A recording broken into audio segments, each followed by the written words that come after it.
Saluton from BA. This is a Rorschach Multilateral update from the 15th of October 2024.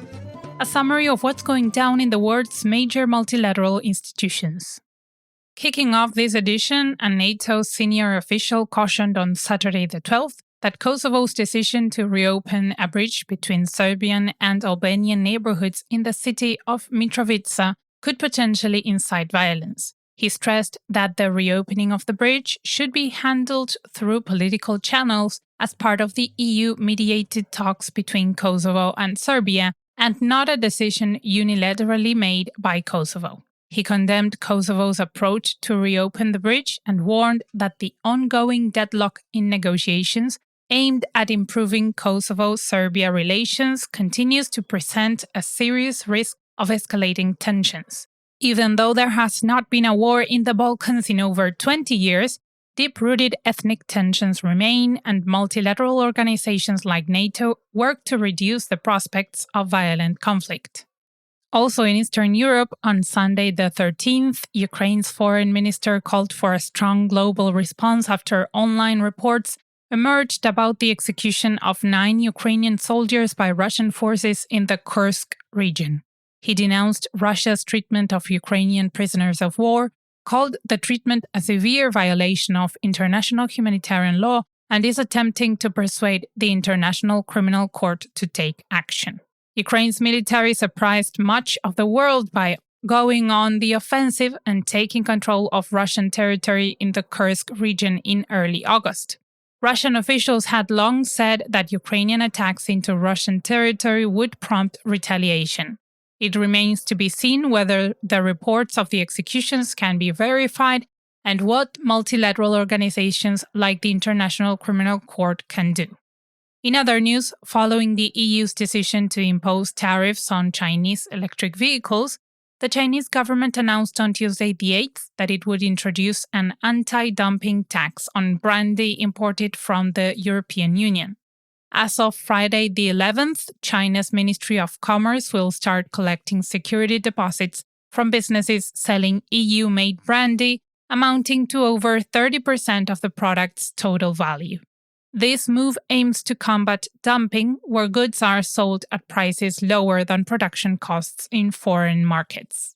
China's government is considering new tariffs on more EU goods, potentially targeting sectors like automobiles, pork, and dairy. At the same time, China has been facing a sharp decline in its cognac and brandy imports, with August figures showing a 40% year-on-year decrease. Next up, members of the Association of Southeast Asian Nations, or ASEAN, called for a prompt agreement on a code of conduct for the South China Sea. They want the new agreement to be anchored in international law and urged an immediate end to the conflict in Myanmar, alongside inclusive peace talks to address its civil war after a meeting on Friday the 11th. Tensions in the South China Sea have escalated recently between China and several ASEAN countries. In August 2023, the Philippines accused China of using water cannons to block a resupply mission to the Second Thomas Shoal, an area claimed by both nations. Around the same time, Vietnam protested China's placement of buoys in the disputed Paracel Islands, accusing Beijing of violating its sovereignty. Malaysia also raised concerns over Chinese Coast Guard vessels patrolling near its oil and gas fields, highlighting the ongoing disputes over territory and resources in the region. Onto the Middle East, a United Nations investigation has accused Israel of deliberately targeting Gaza's healthcare system, alleging that these actions amount to war crimes. In a report released on Thursday the 10th, the UN's Independent International Commission of Inquiry on the Occupied Palestinian Territory, including East Jerusalem and Israel, stated that Israeli forces are responsible for war crimes such as intentional killings and mistreatment, as well as the crime against humanity of extermination. The inquiry says Israeli security forces deliberately targeted medical personnel, detained and tortured them, and attacked medical vehicles in Gaza. On Thursday the 10th, the World Trade Organization updated its global trade volume projections. It is anticipating a modest increase this year and a potential growth of 3% in 2025, but only if there is more stability in the Middle East. Fears of a broader regional conflict have escalated due to Israel's recent military actions against Hezbollah in Lebanon, coupled with an ongoing conflict with Hamas in Gaza.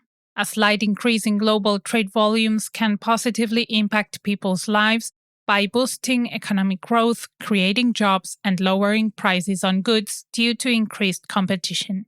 As businesses expand their markets, they can access more resources and technologies, leading to innovation and higher quality products. Increased trade can also improve living standards in developing countries by providing more economic opportunities and fostering infrastructure development. On Friday the 11th, the International Monetary Fund, or IMF, approved a significant reduction in borrowing costs for its member countries, lowering them by 36%, which amounts to about $1.2 billion in savings each year. Currently, many African nations are dealing with heavy debt to the IMF. Also on Friday the 11th, hundreds of representatives from African member states, stakeholders, the UN system, and the African Union Commission gathered for the second Africa review of the Global Compact for Safe, Orderly, and Regular Migration. The participants emphasized the need to overcome obstacles hindering the positive effects of migration by prioritizing the mutual recognition of skills and qualifications between African nations. This would enable the portability of social benefits like pensions and healthcare and improve the African Continental Free Trade Area to enhance labor mobility. Speaking of healthcare, on Wednesday the 9th, Dr. Frank Anthony, the Health Minister of Guyana, was appointed as the President of the Pan American Health Organization, or PAHO, Executive Committee for 1 year.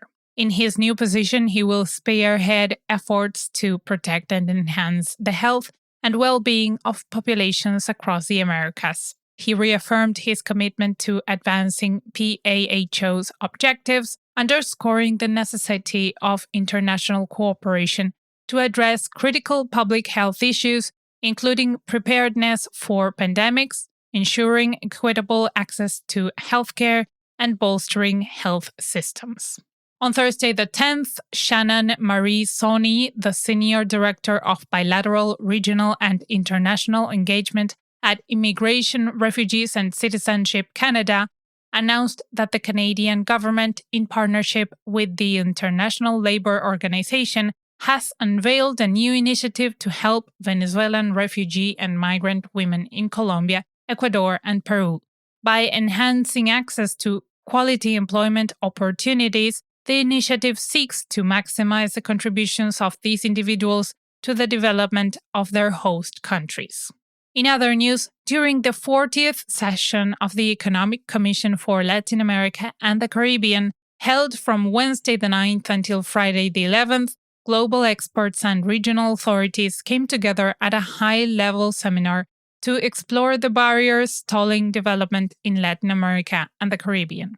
The seminar featured 3 primary panels. The first examined the region's key development challenges and necessary transformations. The second focused on achieving more resilient, inclusive, and sustainable economic growth. And the third addressed strategies to reduce inequality, boost social mobility, and enhance inclusion. For our final story, the Organization for Economic Cooperation and Development, or OECD, presented a report on Wednesday the 9th detailing how 9 out of 10 online consumers have been scammed with unfair seller tactics. A recent OECD meeting of ministers concluded with an agreement to better protect consumers from these tactics, particularly children and the elderly who might have more trouble determining if a seller tactic is fraudulent. And that's it for this week. Thank you for joining us. We hope you're enjoying the Multilateral update as much as we enjoy making it. Got any thoughts, questions, or ideas? Send us an email at info@rorschach.com and don't forget to subscribe on your go-to podcast platform. See you next week!